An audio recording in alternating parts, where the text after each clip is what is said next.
My next question, and this is open to all of you, and I'll let you sit with the question.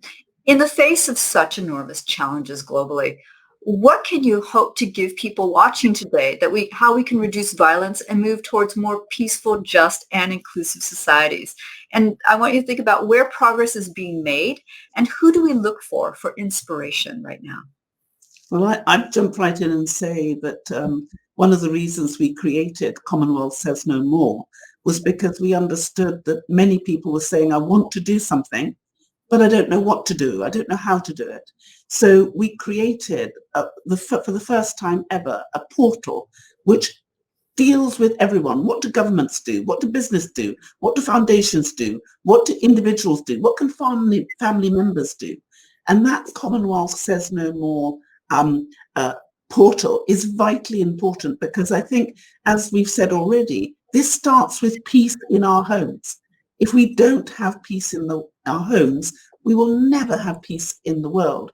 And the great thing about the Commonwealth 54 is we represent the big countries, the small countries, the landlocked countries, the island states. And hopefully with our 54, showing and creating a pathway, it'll be an opportunity for all of us to follow it. The Commonwealth is totally committed to delivering all the Sustainable Development Goals because it's in our charter.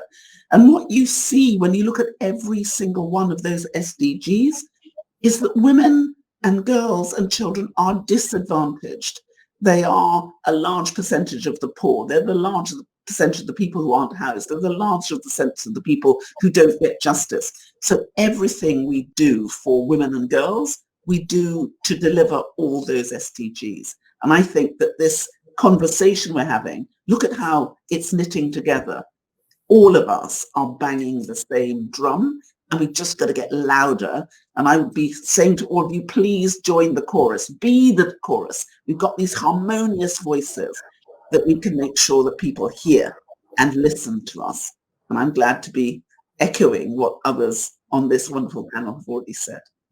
Wonderful. Thank you. Let me jump in. I totally agree. I think we need to get louder. We need to get more gutsy. We need to get tougher, more energetic. Look, when we look back at the last 2 years, we've seen that the pandemic has amplified the problems we had already with inequality and injustice. We've also seen over the past years that the solutions are there. It's not rocket science to figure out how to deal with violence and how to reduce violence. We know a lot of the solutions, and we have seen, and that's where I find the inspiration, we have seen cities reduce violence. Medellin in Colombia did it.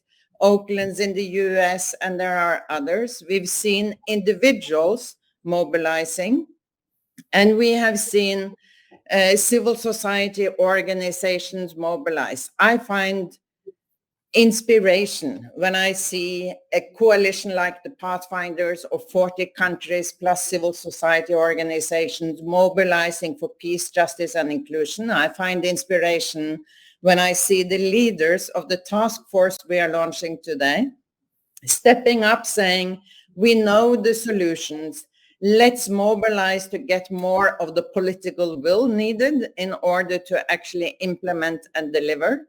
And I find inspiration when I see individuals all over the world who are stepping up to help their neighbors, solving conflicts with dialogue, setting up small organizations to help out.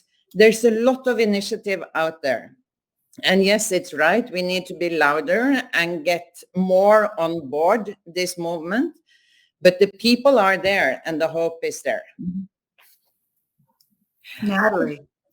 Thanks. I build on what Liv has said about this. We are in a moment in time right now. You know, we've heard the phrase "build back better" a lot for very good reason. And if we look at what happened over the last 18 months, we saw a huge rise in domestic violence as an unintended consequence of lockdown. We're seeing the figures go in the wrong direction, but at the same time, we're seeing a greater collective awareness and concern. And that's what really gives me hope that this is a moment. So we are seeing institutions, society, communities, business really coming together in a way that we haven't before to really focus on these issues. And it gives me hope that we can also break out of the echo chamber.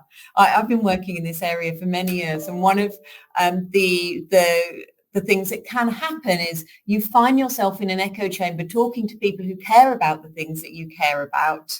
And what we need to do is break out beyond that. And the wonderful thing about an event like today, about Peace Day, is that it really gives us all a moment to mobilize, to speak out against violence, to share a hotline or a helpline with a friend, just to know that we need to be aware of this and conscious of it. So I think Baroness Scotland's absolutely right. People often, whether it's an individual or an organisation, they just want to know what to do. And I think the great news is that there are lots and lots of resources, those we've talked about today, lots of helplines, Avon funds, refuges and helplines across the world. So if anybody needs help, there are lots of places that they can go to. And I would love us to do more to work together to make sure we're reaching out beyond the echo chamber. Yeah, it's what's been heartening for me, certainly in recent years, is seeing more women rise up, not just in leadership, but also just speaking up of what's not acceptable anymore. So the social norms of how women are treated are shifting rapidly because women are actually using their voices and saying, this is not okay. And men as allies also saying, this is not okay, at home, in the workplace, in relationships. And I'm thrilled to see all these tough, gutsy girls out there who are saying like, no, I'm not going to put up with that kind of behavior. I deserve to be treated with respect. And that is so inspiring, coming from another generation where we kind of put up and shut up with a lot of stuff.